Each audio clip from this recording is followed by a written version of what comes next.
2 Samuel chapter 1. Now it came to pass after the death of Saul, when David had returned from the slaughter of the Amalekites, and David had stayed 2 days in Ziklag. On the third day, behold, it happened that a man came from Saul's camp, with his clothes torn and dust on his head. So it was, when he came to David, that he fell to the ground and prostrated himself. And David said to him, "Where have you come from?" So he said to him, "I have escaped from the camp of Israel." Then David said to him, "How did the matter go? Please tell me." And he answered, "The people have fled from the battle. Many of the people are fallen and dead. And Saul and Jonathan his son are dead also." So David said to the young man who told him, "How do you know that Saul and Jonathan his son are dead?" Then the young man who told him said, "As I happened by chance to be on Mount Gilboa, there was Saul, leaning on his spear. And indeed the chariots and horsemen followed hard after him. Now when he looked behind him, he saw me and called to me, and I answered, 'Here I am.' And he said to me, 'Who are you?' So I answered him, 'I am an Amalekite.' He said to me again, 'Please stand over me and kill me, for anguish has come upon me, but my life still remains in me.' So I stood over him and killed him, because I was sure that he could not live after he had fallen. And I took the crown that was on his head and the bracelet that was on his arm, and have brought them here to my Lord." Therefore David took hold of his own clothes and tore them, and so did all the men who were with him. And they mourned and wept and fasted until evening for Saul and for Jonathan his son, for the people of the Lord and for the house of Israel, because they had fallen by the sword.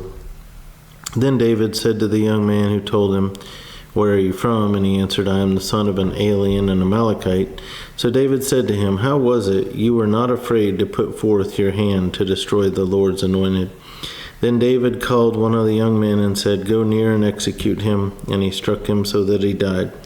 So David said to him, "Your blood is on your own head, for your own mouth has testified against you, saying, 'I have killed the Lord's anointed.'" Then David lamented with this lamentation over Saul and over Jonathan his son.